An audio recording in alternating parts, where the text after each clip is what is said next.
Quand tes émotions crient une chose et que la vérité murmure autre chose, sache ceci. Le véritable combat ne se déroule pas autour de toi. Il se déroule en toi.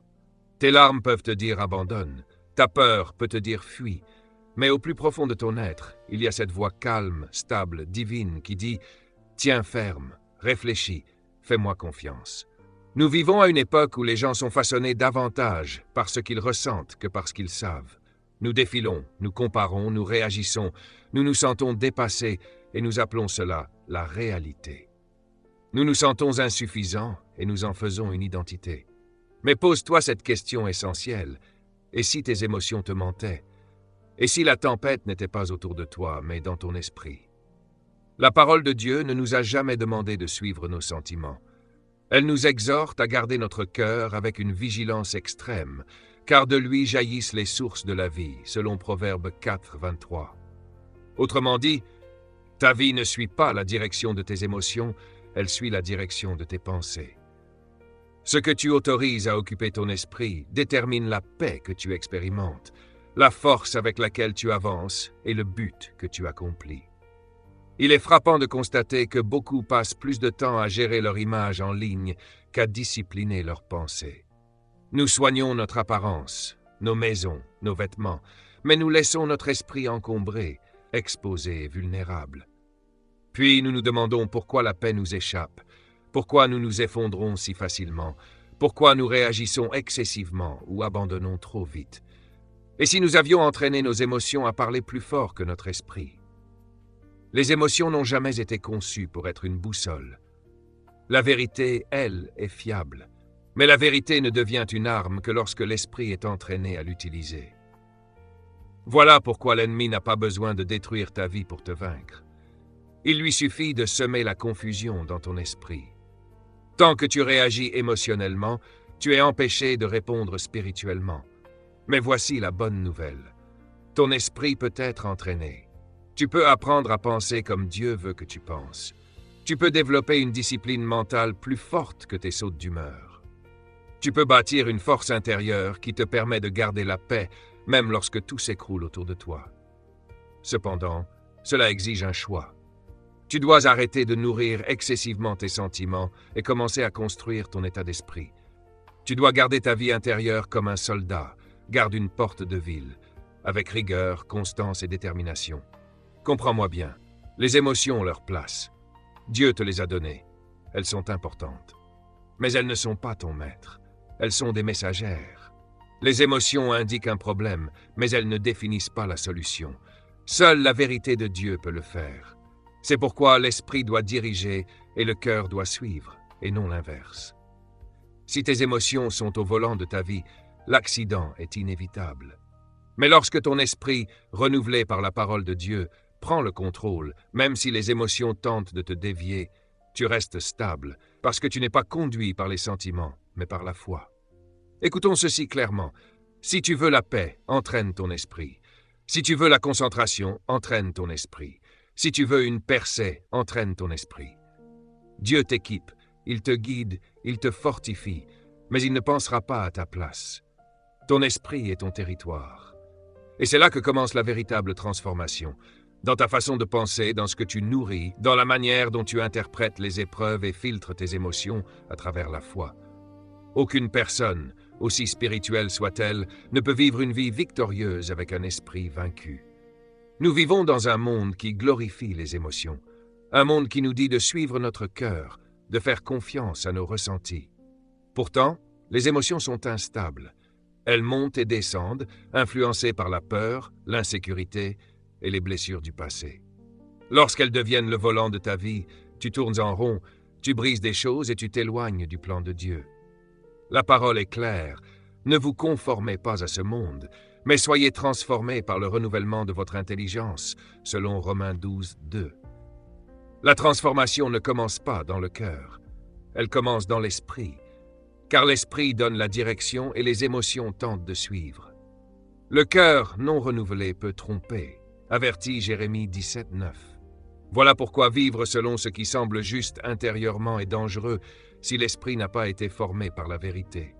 Jésus lui-même a ressenti des émotions, il a pleuré, il a été attristé, il a été éprouvé, mais jamais il n'a permis à ses sentiments de supplanter sa mission.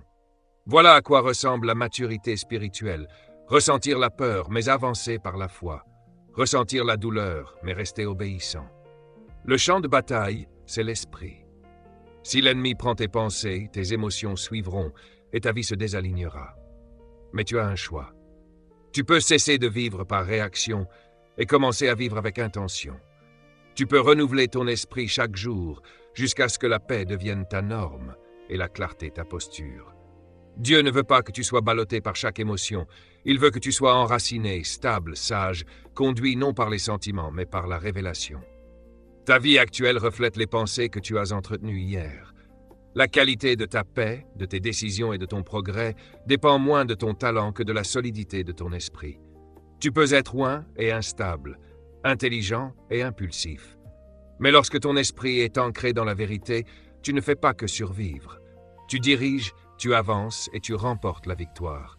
Dieu ne nous a pas donné un esprit de peur, mais de puissance, d'amour et de maîtrise, selon 2 Timothée 1,7.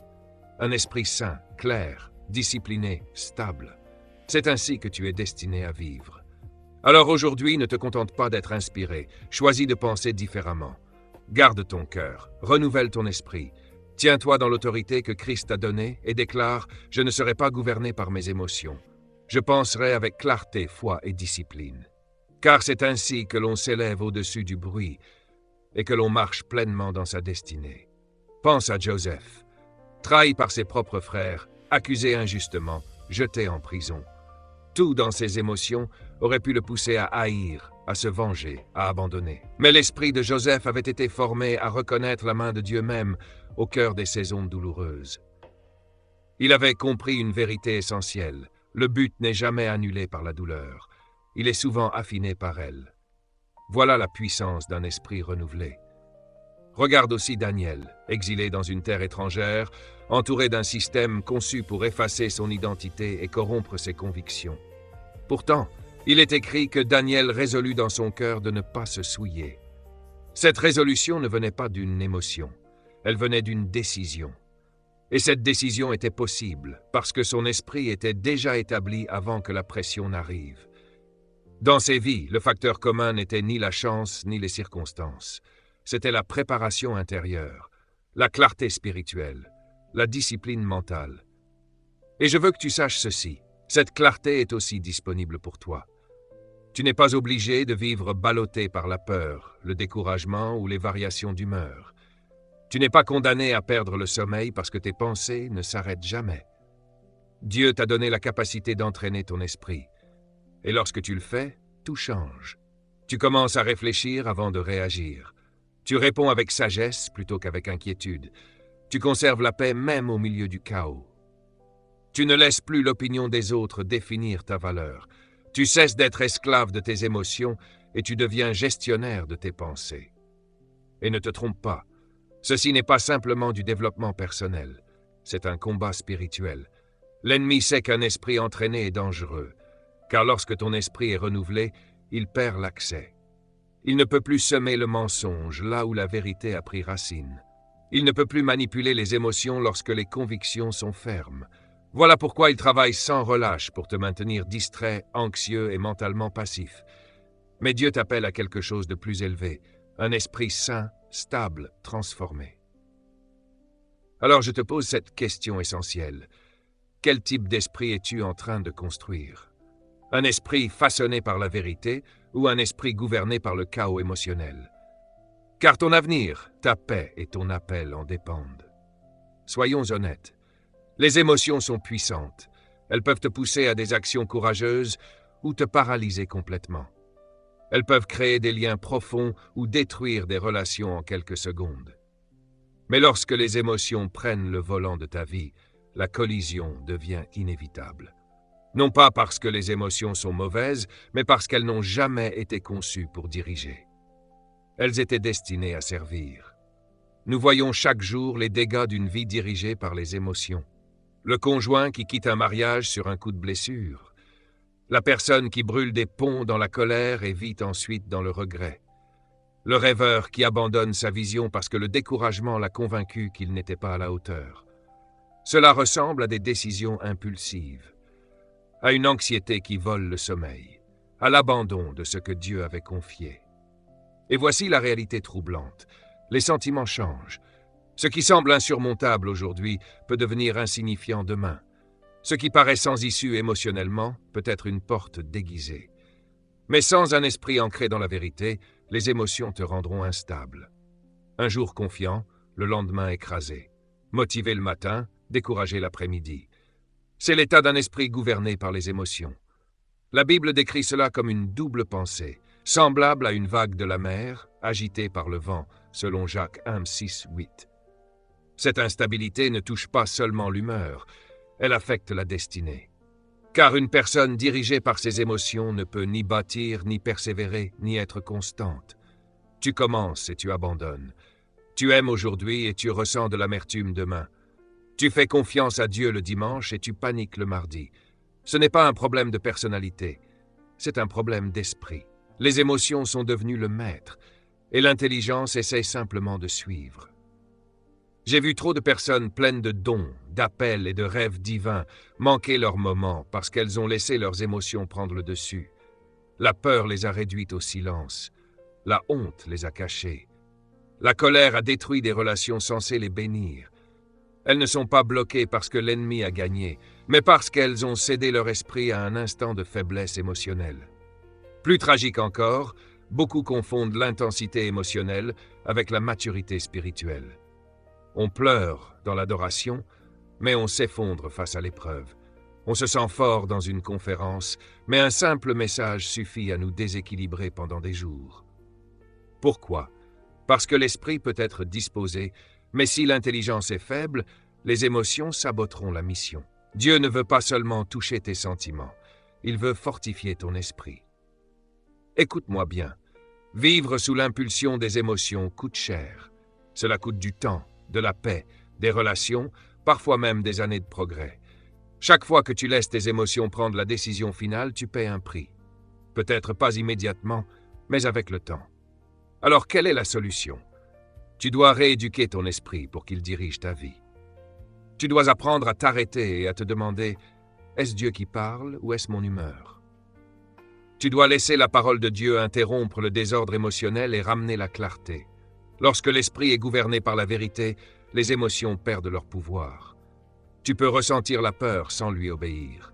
Tu peux ressentir la douleur sans endurcir ton cœur. Tu ressens, mais tu choisis la foi. Voilà la maturité, voilà la stabilité, voilà la puissance spirituelle. Tu n'es pas esclave de ce que tu ressens.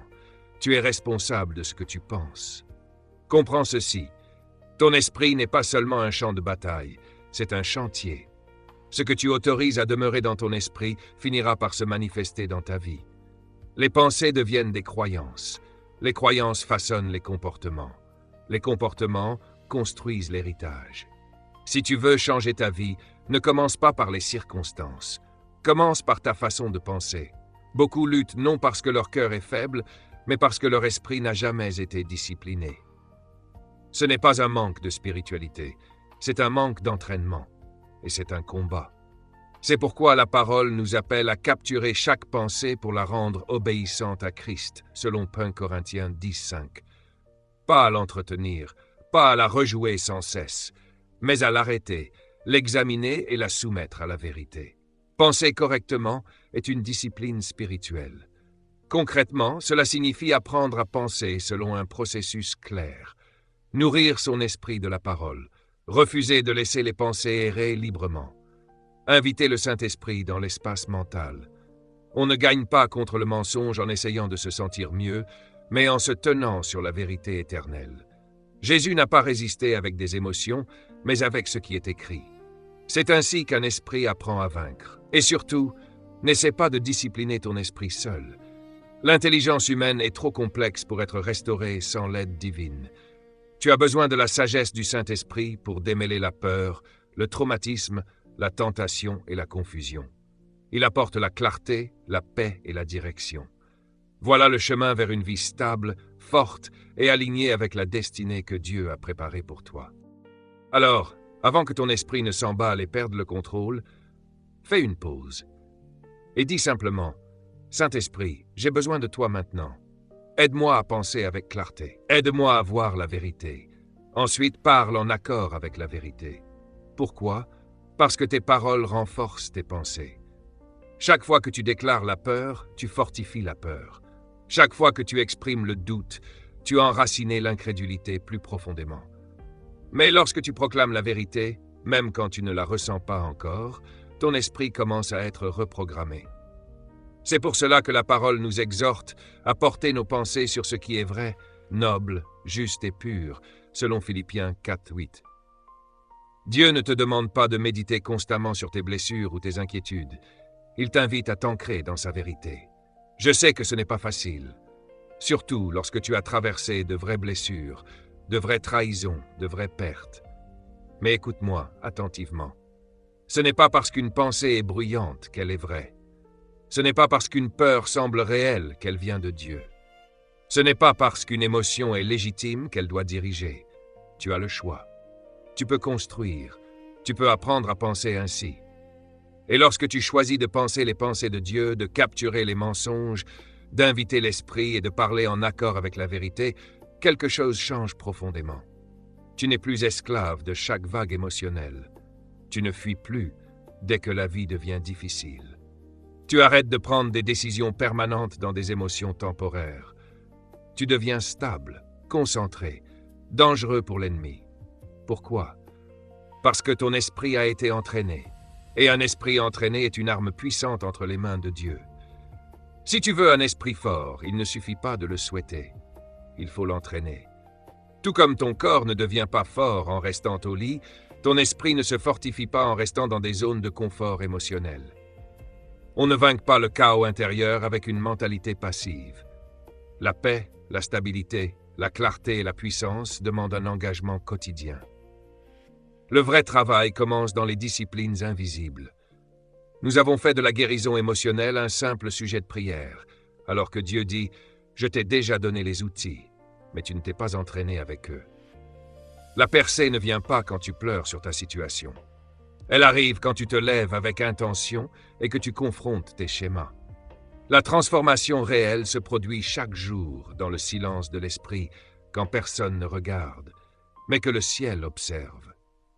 David lui-même parlait à son âme lorsqu'elle était abattue et l'appelait à espérer en Dieu, selon Psaume 42, 5. Cela nous montre que même un homme selon le cœur de Dieu n'était pas gouverné par ses émotions. Il ne se contentait pas de ressentir, il combattait. Il corrigeait ses pensées par la vérité. Et c'est exactement ce que tu dois apprendre à faire. Cette force ne vient pas d'une prière ponctuelle ni d'un week-end spirituel. Elle se développe à travers des entraînements quotidiens. La prière, le jeûne, la méditation, l'écriture, le silence devant Dieu, la mémorisation de la parole. Ce ne sont pas des rituels religieux. Ce sont des protections mentales. Tu ne fais pas cela pour impressionner Dieu. Tu le fais pour t'aligner avec lui. Chaque fois que tu t'entraînes, tu dis à ton esprit, tu n'appartiens plus à la peur, tu appartiens à la vérité. La parole est claire. Méditer jour et nuit conduit à la réussite et au succès véritable, selon Josué 1:8. Le succès ne se trouve pas dans les émotions ni dans l'agitation. Il se trouve dans la discipline quotidienne.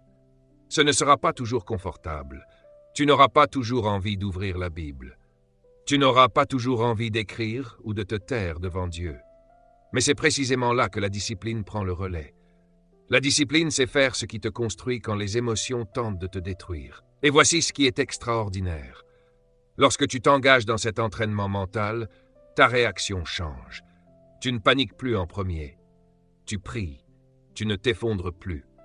Tu respires et tu rappelles la vérité. Le monde appelle cela maîtrise de soi. Mais nous savons que c'est un esprit aligné avec le ciel. Permets-moi de partager ceci. J'ai connu une saison où l'anxiété dominait mes pensées. J'étais épuisé intérieurement. J'ai tout essayé extérieurement, plus de bruit, plus d'activité, plus de distraction, rien ne changeait. Jusqu'au jour où je suis revenu aux bases. J'ai réduit le bruit. J'ai ouvert la parole. J'ai écrit ce que je ressentais. J'ai invité le Saint-Esprit dans mon espace mental. Avec le temps, mes émotions n'ont pas disparu, mais elles se sont soumises. Mon esprit n'était plus bruyant, il était clair. Et dans cette clarté, j'ai retrouvé la force. C'est cela que Dieu veut pour toi. Non pas le déni émotionnel, mais la domination intérieure. Non pas une positivité artificielle, mais une pensée disciplinée, éprouvée, enracinée dans la vérité. Alors je te mets au défi. Ne te contente pas d'écouter ce message. Construis un rythme quotidien. Fais de Dieu une priorité, comme si ton esprit en dépendait, parce que c'est le cas. Nourris ton esprit. Parle la vie dès le matin. Termine tes journées dans sa présence. Car lorsque ton esprit est entraîné chaque jour, les émotions perdent leur pouvoir et ta destinée commence à s'élever. Maintenant, parlons du réel. Ces moments ordinaires où une seule parole, un message, un regard suffit à faire basculer ton état intérieur. Les déclencheurs existent, les détournements émotionnels arrivent. Et ce n'est pas toujours un échec spirituel. Parfois c'est simplement un signe qu'il reste des zones à guérir, des limites à poser et des pensées à renouveler. Mais voici la vérité. Être déclenché ne signifie pas être piégé. Tu n'es pas sans pouvoir.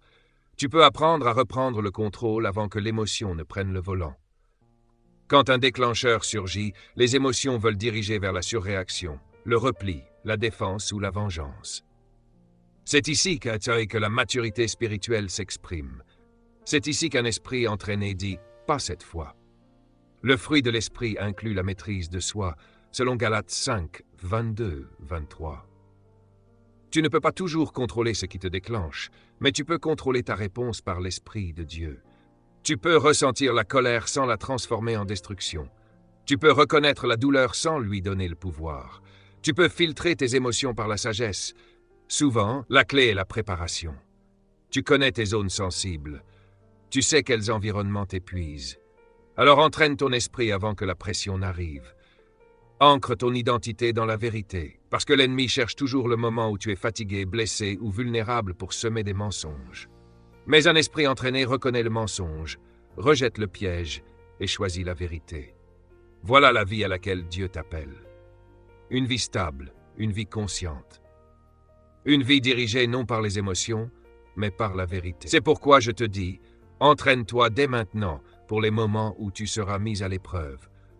Ne décide pas de la façon dont tu réagiras seulement quand tes boutons sont poussés. Décide maintenant que tu penseras comme Christ. Décide maintenant que ton esprit sera hors de portée de tout sabotage émotionnel. Décide maintenant qu'aucun commentaire, aucun revers, aucun déclencheur ne pourra te voler ta paix. Tu n'es pas appelé à vivre dans la réaction. Tu es appelé à vivre dans la révélation. Et la révélation te dit ceci, tu es plus que tes émotions. Tu es conduit par l'esprit. Tu es rempli de puissance, d'amour et d'un esprit saint. Tu es équipé pour reconnaître le piège et répondre par la vérité. Et plus tu pratiques, plus ton esprit est entraîné, plus tes émotions perdent leur emprise. Alors la prochaine fois que l'attaque viendra, et elle viendra, tu ne vas pas paniquer. Tu te tiendras droit, tu penseras, tu parleras la vie et tu marcheras non pas en morceaux, mais dans la puissance. Laisse-moi te poser une question personnelle. As-tu déjà essayé de discipliner ton esprit par ta seule force pour te rendre compte que tu menais une bataille perdue d'avance? Tu jeûnes pour la clarté, mais tes pensées s'emballent toujours. Tu lis la parole, mais les distractions crient plus fort. Tu déclares la paix, mais tes émotions te prennent en otage avant même de quitter la maison. Et tu te demandes, « Dieu, qu'est-ce qui ne va pas chez moi? Pourquoi je n'arrive pas à tenir ?» Peut-être que la vraie question n'est pas « Qu'est-ce qui ne va pas chez toi ?» mais « Quel rôle as-tu donné au Saint-Esprit dans ton esprit ?» Tu n'étais jamais destiné à dominer tes pensées seul. Dieu ne voulait pas que tu te battes seul contre le chaos intérieur. C'est pour cela qu'il a envoyé de l'aide. Le Saint-Esprit n'est pas seulement une présence réconfortante, il est ton coach mental, ton conseiller intérieur, ton stratège divin. Et tant que tu ne l'invites pas dans ta vie mentale, dans tes conversations intérieures, tes habitudes, tes spirales émotionnelles, tu auras toujours l'impression d'échouer. Jésus dit dans Jean 14, 26, « Le Saint-Esprit vous enseignera toutes choses et vous rappellera tout ce que je vous ai dit. » Tu vois? Le Saint-Esprit ne se contente pas de te convaincre. Il te rappelle la vérité dont tu as besoin au moment exact où tu es submergé. Quand l'anxiété arrive, il murmure « paix ». Quand la confusion obscurcit ton esprit, il apporte la clarté. Mais il y a une condition. Tu dois lui laisser la place de parler. Beaucoup d'entre nous sont mentalement épuisés parce que nous essayons de faire un travail spirituel surnaturel avec une force humaine. Nous essayons de contrôler nos pensées par la volonté seule, oubliant que c'est le Saint-Esprit qui transforme de l'intérieur. Selon Romains 8, 5, 6, ceux qui vivent selon la chair fixent leur esprit sur les choses de la chair. Mais ceux qui vivent selon l'esprit fixent leur esprit sur les choses de l'esprit. L'esprit gouverné par la chair mène à la mort, mais l'esprit gouverné par l'esprit mène à la vie et à la paix. Que cela pénètre ton cœur, la vie et la paix viennent d'un esprit conduit par l'esprit. C'est ce que tu recherches, n'est-ce pas? Non seulement l'absence de chaos, mais une paix profonde. Non seulement la pensée positive, mais une pensée guidée par l'esprit. Et cela n'arrive que lorsque tu arrêtes de compter sur tes stratégies seules et que tu t'abandonnes à la présence de Dieu. Cet abandon n'est pas passif, il est pratique. Quand tes pensées s'emballent, tu fais une pause et tu dis « Saint-Esprit, aide-moi à filtrer ceci. Est-ce la vérité ou le mensonge? La peur ou la foi? Mon traumatisme ou ta voix ?» Quand les émotions montent, tu l'invites dans cette tension et tu lui fais confiance pour te conduire, non seulement vers la paix, mais à travers la transformation mentale. Le Saint-Esprit n'est pas intimidé par ton chaos intérieur. Il n'est pas choqué par tes pensées négatives. Il excelle à renouveler les esprits. Il entre dans les coins sombres, anxieux et surchargés de ton esprit et les organise selon la vérité du ciel. Mais il le fait au rythme de ton abandon, pas de ta force. Voilà pourquoi certains connaissent des percées temporaires, mais pas de paix durable. Ils ont eu un moment de clarté, mais n'ont pas entretenu la relation avec le guide de l'esprit. Je te lance un défi. Commence à coopérer avec le Saint-Esprit intentionnellement. Avant de prendre une décision, consulte-le. Avant de parler sous l'emprise des émotions, consulte-le. Avant de supposer le pire, écoute son murmure. Invite-le dans tes matins, tes pensées, tes souvenirs, tes sautes d'humeur. Plus tu marches avec lui, plus ton esprit apprend à rejeter le chaos et accueillir la paix. C'est pas de l'exagération, c'est la stratégie du Saint-Esprit. Si Jésus avait besoin du Saint-Esprit pour accomplir son but, toi aussi. Si Paul dit que nous devons prendre chaque pensée captive, c'est pas seulement une question de volonté, c'est une question de puissance de l'esprit et d'alignement mental. Alors, la prochaine fois que ton esprit commence à spiraler, ne panique pas et ne prie pas seulement. Fais une pause et coopère. Saint-Esprit, gouverne mes pensées maintenant. Conduis-moi dans la vérité. Calme le bruit. Parle plus fort que ma peur. Apprends-moi à penser ainsi, comme toi. Quand tu fais cela, tu remarques un changement non seulement dans ce que tu penses, mais dans la manière de penser, car ton esprit n'est plus gouverné par toi, il est gouverné par l'esprit. Et c'est là que réside la vraie paix. Ce n'est plus de l'inspiration, c'est une décision. Penser ainsi n'est pas une théorie, c'est un style de vie. Un esprit renouvelé n'est pas un événement, c'est un engagement quotidien. Vivre au-dessus des émotions, sous l'autorité de Dieu. Tu ne peux pas te permettre un jour de plus de laisser tes sentiments diriger ton avenir. Tu n'as pas été créé pour être à la merci des variations émotionnelles. Tu n'as pas été conçu pour t'effondrer chaque fois que la vie te frappe. Tu as été créé pour tenir, être ancré, marcher dans la puissance, vivre émotionnellement libre et mentalement enraciné dans la vérité. Selon Isaïe 26:3, celui dont l'esprit est ferme sur Dieu gardera la paix parfaite, car il se confie en lui. C'est ta promesse. La paix parfaite n'est pas un fantasme, mais la condition est claire. Ton esprit doit être fixé sur Dieu. Quand ton focus est fixé sur lui, ta paix devient inébranlable. Tu as entendu assez pour ne plus jamais penser de la même manière. La question maintenant, vas-tu appliquer cela? La liberté émotionnelle ne vient pas du souhait, elle vient de l'entraînement. La stabilité mentale ne vient pas de l'espoir, elle vient de la pensée intentionnelle. La croissance spirituelle ne vient pas du battage médiatique, elle vient de la constance. Tu vas faire face à des situations après cette vidéo, des moments qui testeront tout ce que tu as entendu. Mais maintenant, tu es équipé. Tu n'as plus à t'effondrer sous pression. Tu n'as plus à te replier dans la panique ou le découragement. Tu n'as plus à douter de ta valeur ni à ruminer tes échecs passés.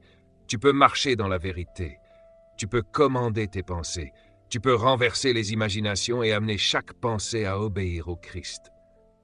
Tu n'es pas tes émotions, tu n'es pas tes peurs, tu n'es pas tes sautes d'humeur ni ton passé.